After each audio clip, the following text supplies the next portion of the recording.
Welcome into the latest edition of Extra Time. We have Stevie Nicol here in the studio, Gab Marcotti and Nedum Onuoha here to answer your questions today. The first question is for you, Stevie. All right. Stevie, what would you have said to the dressing room after a game like today, considering their form since the United FA Cup game? Ooh, I think this is a tough one because the easiest and the obvious thing to do after a display like this is to get into people. But I think the way it turned out, I think if you're Klopp, you have to look at how you prepared your team, because it didn't seem like they stepped on the field and had that energy and desire and just the bit between the teeth. It looked a little lackadaisical. And so I think if I'm Klopp, I'm thinking, is that my fault? Is that down to me? I didn't put them on the field in the right frame of mind. So I think that's probably how I would go about this one. Stevie, should Klopp play the second team in the second leg and just focus on the Premier League? What would you do in his position?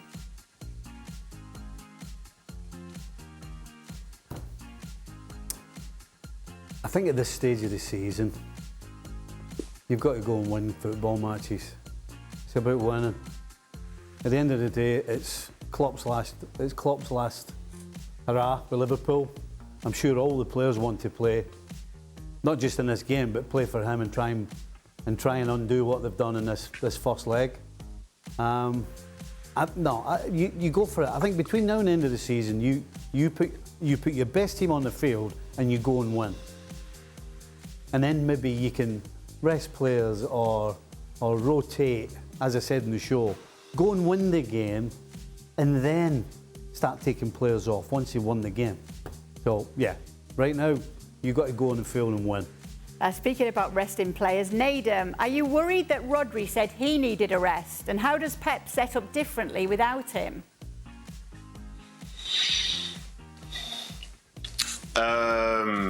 Not worried as such, because yes, he has played a lot of games, but interestingly, not the most games for City this year. That would be one Phil Foden. But I think the fact that he says he is tired, maybe he is carrying something. I think he was rested maybe a couple of games ago. But I just appreciate the fact he's being honest. And I think Rodri himself, at times, like, he can say he's tired, but then he also wants to play in all these big games. And he knows coming this last stage of the season, every game is enormous. So yes, he is tired, but I think as you look around the league, most players probably are as well. So I think Guardiola will find a way to do things slightly differently, especially potentially against Luton, who aren't necessarily the best side. But yeah, it's not a great thing to hear, especially with the Euros coming in the summer as well for him. Who did he tell he was tired? I don't know. I mean, why would you do that? Gav, what did you want to say?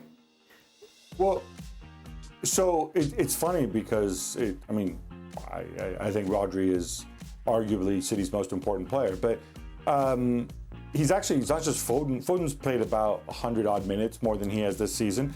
But in terms of minutes for club and country this season, Rodri's actually 10th in Europe. Number one, by a huge margin, weirdly, is Bruno Fernandes.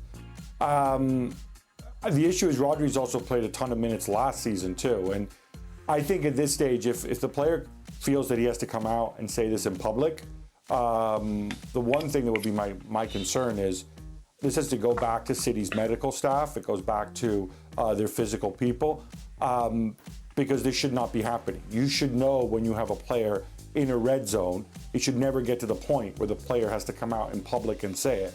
And I would imagine Pep Guardiola would be really, really unhappy with what's happened there, where there was some breakdown, that you couldn't have kind of managed his minutes in such a way that he doesn't have to come out and actually say this. Because you know what? Even if he plays, if he has another bad game like he had at the weekend, people are going to say, oh, look, he's tired. It's going to affect him. It's going to get into his head. It's going to get in the way he's perceived if he does play. So I think there's definitely been a breakdown there. It was in an interview that he said it. Why? That's madness. If I'm the manager, I'm going, why are you telling every other person you're tired? You come and tell me, or you tell the staff that Gab's talking about. But if you get asked that question, what are you going to answer? Don't answer it. Well, how much have you got in your bank balance? I think, Stevie, he did tell. Stevie, Stevie, he probably did tell the staff. I'm assuming he's a very good professional. I think he did tell the staff. Maybe it might even be so much that the staff said, look, he needs to sit out. Let's see some Mateus Nunes action in there. And then maybe Pep decided, no, I have to play him anyway because it's a big game, because we've slipped a third or whatever.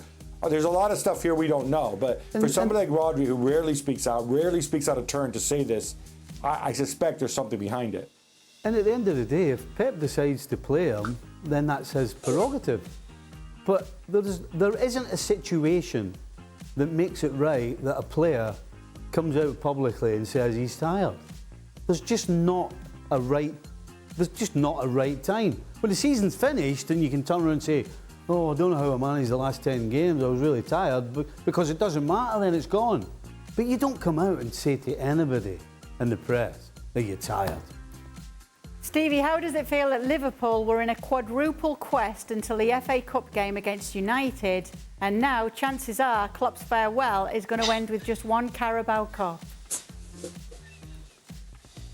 That's a very negative way of looking at things. I never thought they were going to get a quadruple anyway. So is it a very negative way of looking at things? Of course it is. So what's a more realistic way of looking at things? Well, they've got a chance of winning the Premier League. And they could be back in pole position by the weekend. Arsenal have got a harder run in my opinion. And so that means that Liverpool absolutely are right on the tails of them.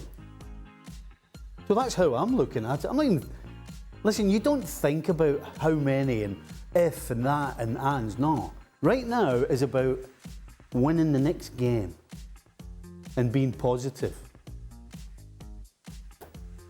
Nedum, who are your favourites to win the Premier League right now? I would lean towards Arsenal.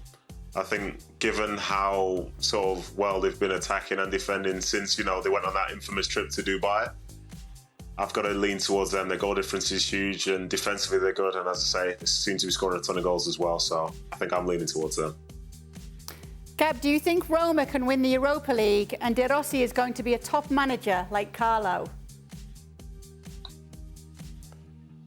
I think what De Rossi's brought this year and the way he's spoken has been absolutely tremendous. It's funny because Roma's style has undeniably changed since he took over. The underlying metrics aren't entirely dissimilar to what they were under Mourinho in terms of expected goals conceded and expected goals on the attacking side.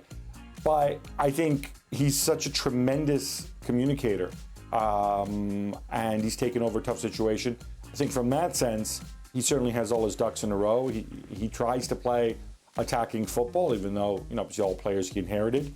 So yeah, he's well positioned. But I mean, before we mentioned him and Carletto Ancelotti in the same breath as managers, maybe he can go and win a couple Champions League titles first. Yeah, just a few.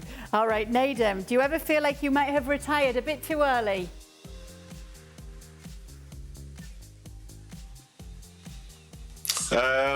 No, I can't say I ever think that now. Usually, if someone offers that sort of suggestion, I tend to see people running around doing pre-season training. And I'm like, no. And then when winter comes, they're out there playing in the rain, the dark and all that stuff. I'm like, no. So I'll be honest, I think I retired at the right time for me, and I'm very much enjoying retirement now in my 30s. I don't know. I think I would swap with Adrian at Liverpool. Oh, you were saying this today. He's on 90 grand a week. I can't remember the last time he played a game. But how could Nedum have guaranteed that he wouldn't play any more games and just got to sit on the bench like that? Well, it's dead easy. Just don't try and train. Just make sure you don't get picked. Oh, it's a very charmed life. Yeah, but now he just gets to sit in his, I don't know, yeah, but he's not getting back 90. room. He's not getting 90 grand a week to do that. We don't know. Not seen his contract. For Gab, you're a pro wrestling fan. What song would you choose for your entrance music that played every single time you walked into a room? I'm sorry. Could you repeat that? I think you're a pro wrestling fan, according to Shaka Hislop's credit card debt. Gab, you're a pro wrestling fan. What song would you choose for your entrance music to play every time you walk into a room? I think it's obvious, isn't it? Ooh, that's a really, really good question. I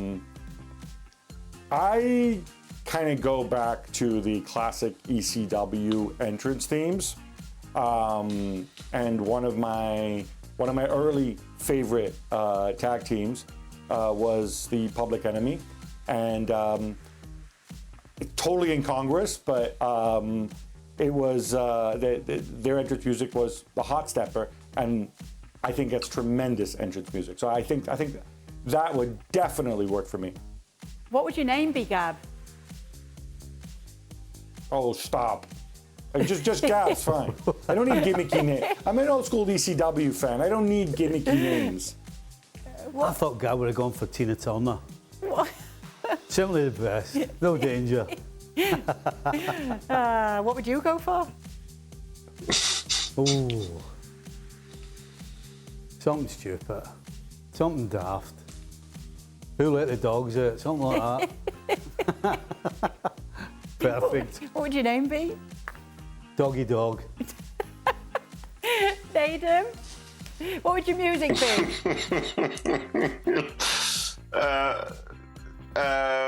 Well, if you see me on the show, I'd probably get some Hendrix up there. Just get the riff from All Along the Watchtower as I'm walking in. No audio, just no lyrics, just that riff playing over and over. And that's funky enough for me. I like it. And a name? What riff is that? He's on about. Tell you. Gosh, you've caught me out. I have no idea. I'm sure someone can send one in for next time. What can we call Nedum? Nedum. The Ned. The Big O. Not dumb. The Big O. Not dumb. The Ned. The Big O. Okay. All right, a couple of options for you, Nedum, in case now that you're retired, you do decide to take on a career in pro wrestling. Anyway, that's all we've got time for on the latest edition of the show. Thank you so much for sending in your questions.